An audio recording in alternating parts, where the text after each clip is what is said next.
What's up, guys? It's Tyler from House of Cards TCG, bringing you another live duel with commentary. I hope you get to enjoy the animals in the background, but hope you enjoy this. This is going to be Shane playing his Furniture Labrynth deck from the YCS of Philadelphia that he made day 2 on. Just missed the top cut at YCS Philadelphia against my Dragonlink deck, which involves Stardust Synchro, which I also played at Philly.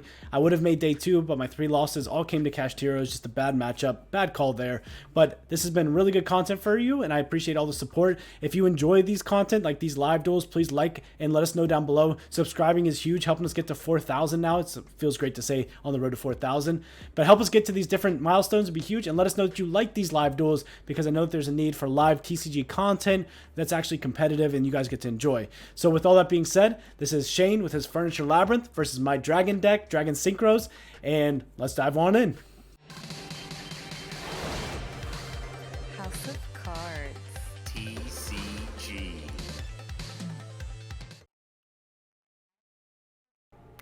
All right, getting started in game number 1. We have Shane on the left. He's playing Furniture Labrynth, and I am on the right playing my Synchro Dragons, I think is the official name that I'm going to be calling this deck.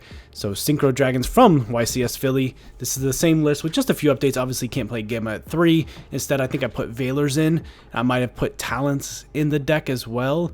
So, and cut it to 40 cards. So I do plan on updating this deck list, so make sure to subscribe to the channel so you can stay tuned to that. I think I actually am playing Adventure Dragons. I think this might be my call for the next format and see what I play here. So we do see Shane start off with a Pot of Extravagance. That is going to come down. You know how this works. You banish 6 and you Pot of Greed, especially in a Labrynth deck. I think the only thing that could actually impact this deck is if you banish Chaos Angel.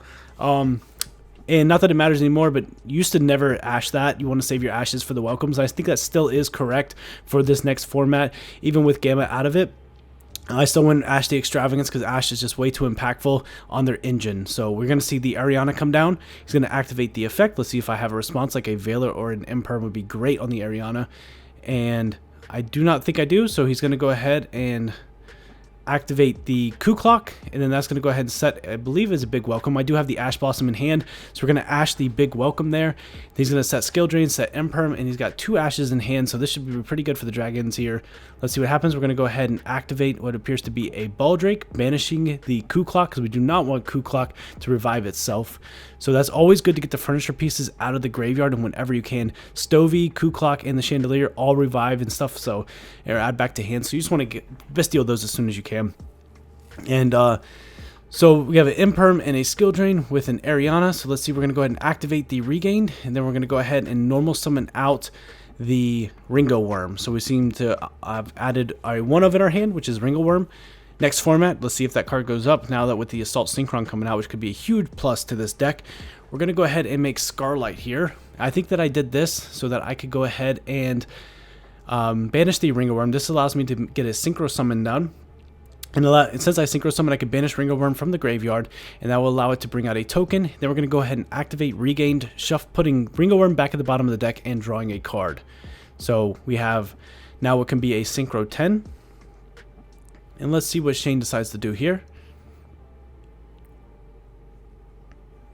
So he is thinking, we know that we don't know this, but we know that he has 2 Ash Blossoms in hand. But we have not given him a reason to Ash Blossom yet. Let's see what he goes ahead and decides to do. We're going to go ahead and bring out Baron de Fleur. That's a great card. You got to love to see it. I think here I contemplated actually what if I wanted to pop or not, because I was trying to play around Imperm, and I was afraid that if I targeted the Imperm, that he would chain it and then I would not get the pop, because then, you know, you want to go ahead and get a pop plus a negate. So I wanted to force both of his back row out here, and I don't think that there was a way to do it. It's basically a 50-50 gamble. You have to target one that's not the Imperm on the back row. But I did remember spend some time thinking about this because this was a tough call. So I am going to go ahead Baron. I target the middle, thinking that Shane would play around Imperm being in the middle, knowing that I would know that he would put Imperm in the middle. So I eat the Imperm here with no need to actually chain Baron to negate that. There's no sense. We go into battle phase. He's going to go ahead and activate the big welcome. That's going to go ahead and bounce my Baron. Or, let's see, I'm going to go ahead and bounce his own Ariana because it's not control a level 8, so he does have to bounce his own Ariana to hand. So that's how that interaction would work. My apologies. So he goes ahead and normal summons Ariana. Chain 2 is going to go ahead and be regained. So we are going to go ahead and bring back out the Baldrake. And then he's going to go ahead and get Ariana. I must have another interruption in hand for allowing him to go ahead and do the Ariana.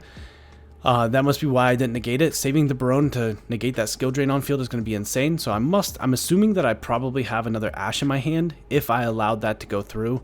So I can't tell if that's big welcome or welcome. I apologize for the glare, but it's one of the two. So he is going to go ahead and set another trap, another engine piece here. And I do see Valor double Ash now, so he's got 3 hand traps in hand. Unfortunate for him.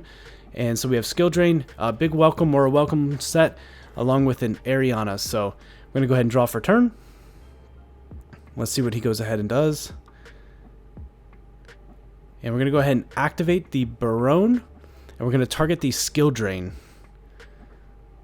So we know that that set card is a welcome or a big welcome. He is going to go ahead and Valor. I think the Valor did catch me off guard here. Not being able to pop that skill drain and get that out of there. And still having Barone be negated is a problem. So let's see what he goes ahead and decides to do here. I remember that my next action, I do believe, is I'm going to go ahead and activate the talents. So I remember spending a lot of time thinking about which one I wanted to do. I assumed that he had more hand traps in his hand because he did not activate the cards in his hand. So I knew they weren't engine. I knew they weren't traps because he didn't set them. He knows I don't have Harpy or anything. So you have to assume that they are hand traps. So my play in my mind is, as badly as I want to draw 2, and I think because I think I had 2 talents in my hand and 1 other card. So I very badly needed to draw, but I knew in my head that he did have Ash. So I did have to play around Ash here. And the only way to do that was to actually take the Baldrake and take the Ariana, make Chaos Angel, and then I could banish that same card that he was trying to protect with not getting popped by Barone, because I knew that that card was obviously really good for him. And the reason why is because obviously he protected it with Valor and he protected it with Imperm, making sure that it was good. So with all that, I felt like Chaos Angel was a really good call here to try to go ahead and do. So I am going to go ahead and activate the talents to take. And again, Shane is also a really good player, so he does allow that to happen. So here, with double Ash, skill drain, and big welcome, let's see what he decides to do on the resolution. I think that Shane is thinking here on what he wants to do. And remember, Chaos Angel can be made with 2 darks or a light, but I do need to double check on something actually. Yes, so Chaos Angel can be made with just 2 darks. 1 does not have to be a tuner here.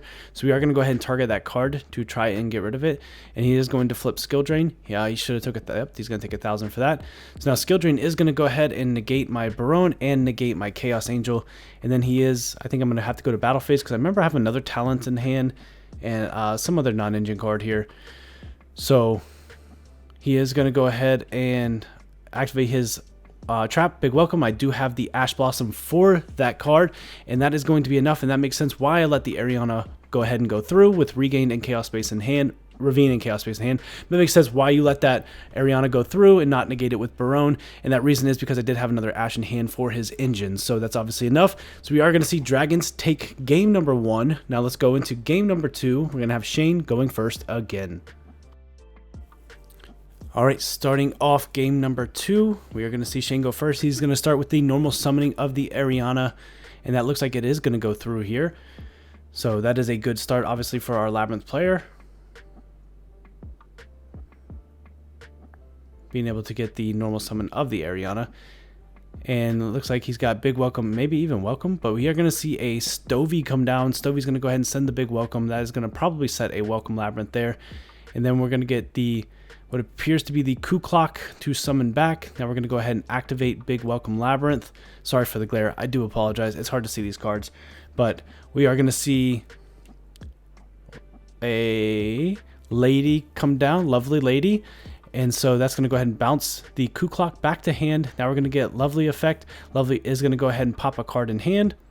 And he is going to go ahead and pop what appears to be the White Dragon Kala Serpent.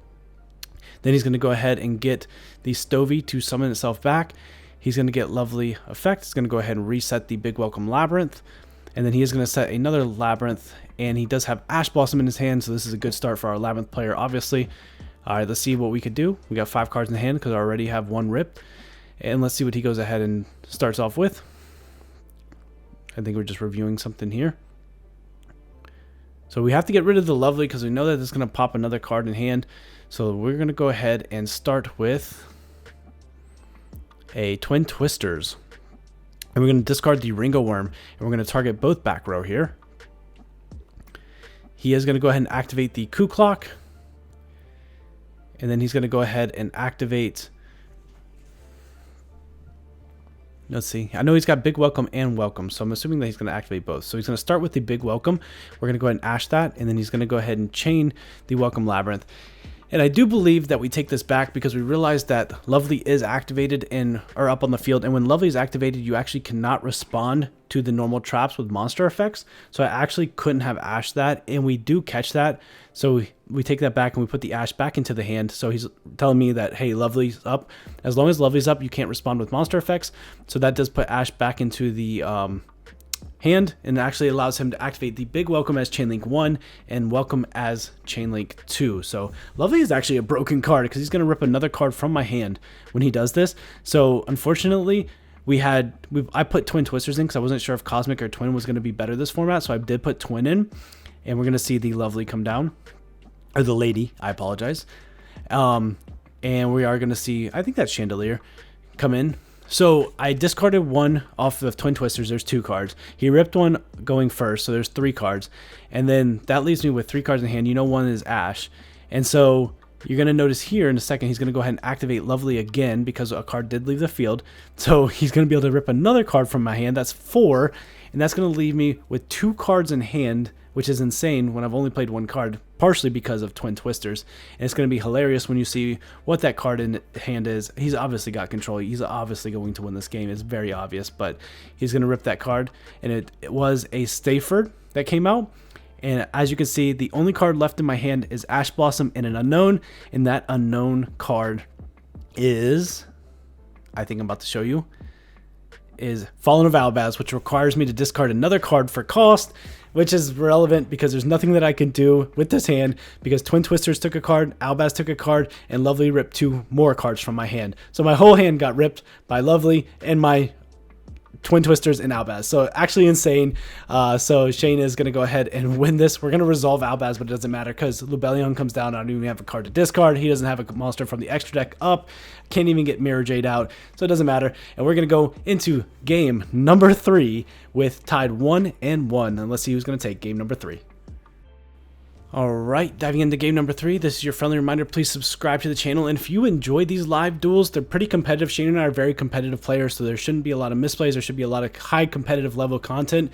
If you enjoy these, please let us know by liking or commenting down below. It just helps us to create more content like this to help you possibly become a better duelist if you're looking to duel with these decks so you can see different interactions. I do promise to fix the glare. It is something that we are working on and we know that we have to fix. So, alright, so I am going to go first here. Let's see what we are able to grind out here. I do see a Call by an Extravagance, but we are going to start with the normal summoning of the Saferd. I didn't see the rest of Shane's hand, but I did see Call by an Extravagance, so we know those 2 cards are in his hand. Normal summoning Saferd, obviously an insane card. Great start.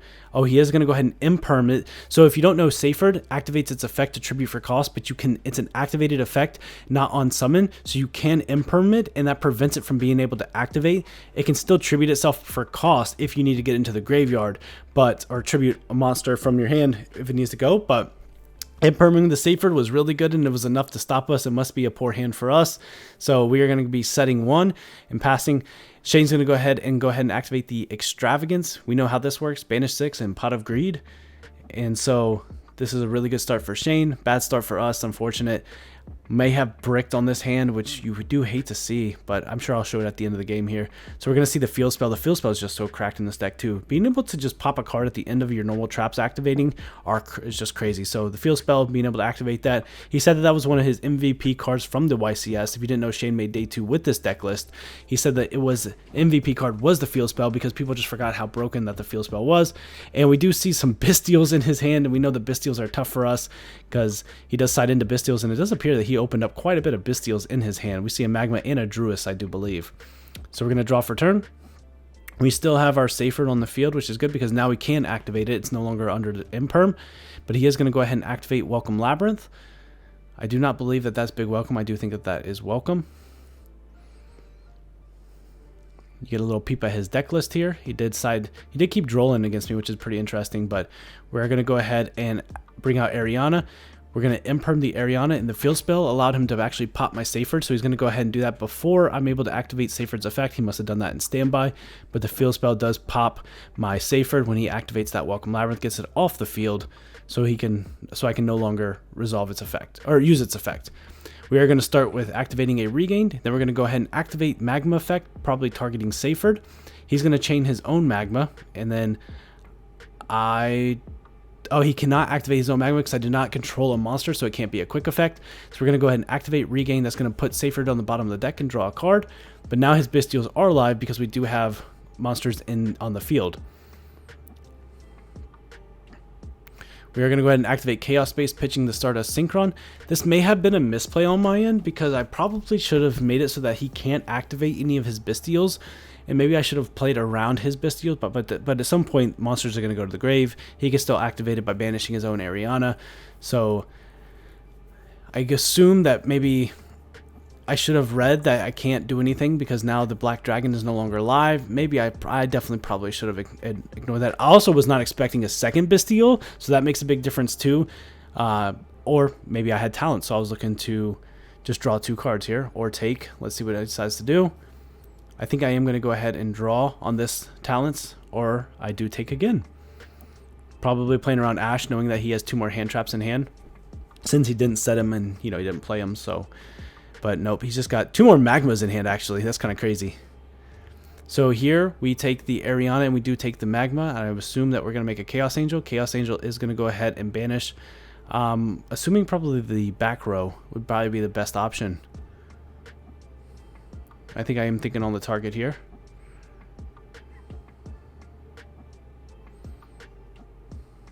Let's see what he decides to do. This is a big think, obviously. He's looking at what's left after his extravagance. So I think I'm just taking some time to really think on what I want to banish here. Do I want to get rid of the body or do I want to get rid of the back row? But I think that the back row is the correct option here. So it is called by. He does let that go, and so we are going to go ahead and banish that.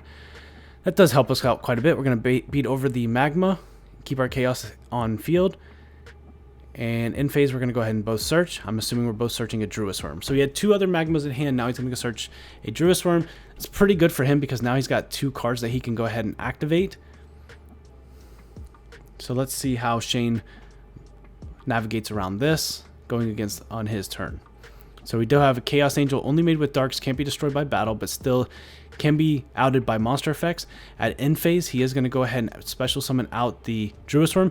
Now, well, he probably, yeah, that's correct, because he's already used Magma's effect. So he does go ahead and bring out the Druis Worm at the end phase because I do control a monster. So now it's on his turn, and his top deck was obviously a big welcome. So he can go ahead and Magma effect, targeting his own Magma. I'm going to Druis Worm, targeting his Magma. That's going to go ahead and special out my own Druis Worm.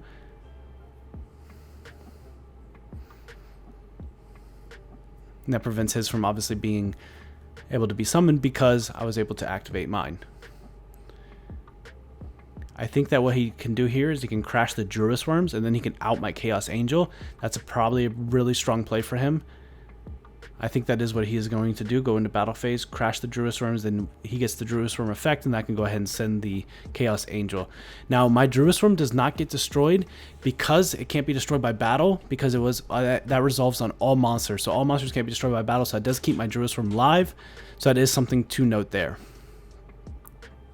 So he does have Big Welcome set, and that Big Welcome does have a pop, which is really good. We're going to go ahead and draw. And let's see what we can do here. I did not activate Regained Effect. I probably should have when I did the Druis Worm. That is something that's really important there, actually, because if I did not get that draw last turn, that's really, really important. He is going to go ahead and Magma Effect, banishing my Chaos Angel, and then he's going to go ahead and chain the Big Welcome. And again, not using the regain effect. So actually 2 big misplays after I said that we don't really misplay. 2 huge misplays. I missed 2 draws, which could have been really detrimental in this this match, because I'm missing out on 2 draws. So he's going to go ahead and pop with the big welcome, being able to pop my Safer, knowing that I can go into something else here or use Safer effect. But I do have Black Dragon in my hand, so I can actually summon Black Dragon. But honestly, missing out on 2 huge draws, plus now I have Chaos Space. I can put back Chaos Angel and draw. That's 3 draws that I could have gotten. So it is really important that I looked over this match so I don't forget things like that, because that is actually huge to just miss out on those regain draws. I must have been out of it or something, because I usually do not miss out on stuff like that. So we're just reading over the cards here. And Shane played really well, obviously, but I must have been tired. I had to have been tired. Oh, he does have Lady out, so Lady is going to pop the Black Dragon out of my hand. We are going to go ahead and Chaos Space, put back the Chaos Angel. That is going to allow us to draw, but we might be out of resources here. And again, not getting those. That's the big difference in this match, is not getting those 2 draws. So remember to always get your regain draws, because it's very easy to miss. And I think that this one, it might have cost me huge on this game, because that's obviously a huge difference in resources. So I am going to go ahead and attack into the Lovely. And we're going to send Lovely off the Druid Swarm effect, just to out that card, because that card can be very oppressive. And then he is going to go ahead and search out the Baldrake, because he plays a big Bystial package in there off of his end phase. And I think that's right now we're talking. I was like, yeah, I definitely could have activated the regain, and I think I realized that my misplays were here. That's what we were just talking about. So at least I realized that. Again, this is a friendly testing. It's not live tournaments, but we want to bring you competitive content. So that is a big throw by me, and I do apologize for that. It should have been obviously done a lot different, done a lot better. So again, why didn't I draw here off regain? What is happening? So he's going to, oh, because he's just now special Baldrake. So I should be activating regain to draw. And probably regain to, I don't have a Bystial, so we're going to flip over Branded Beast. And we're going to pick him up and we're going to scoop. So remember, regain allows you to draw anytime a card is banished. It's very important in this matchup. It looks like, I don't know where he's siding out these Twin Twisters. But yeah, so that was a throw on my end. I apologize for that. First, I made Bystial Despot in the last video without a tuner, and now I did this. I was definitely off this day because both videos were filmed the same day, so I apologize for that. But thank you all for watching. I hope you enjoyed seeing these little bit of combos. Definitely saw a lot of Furniture Labrynth being played. So with all that, this has been Tyler with House of Cards TCG, signing out.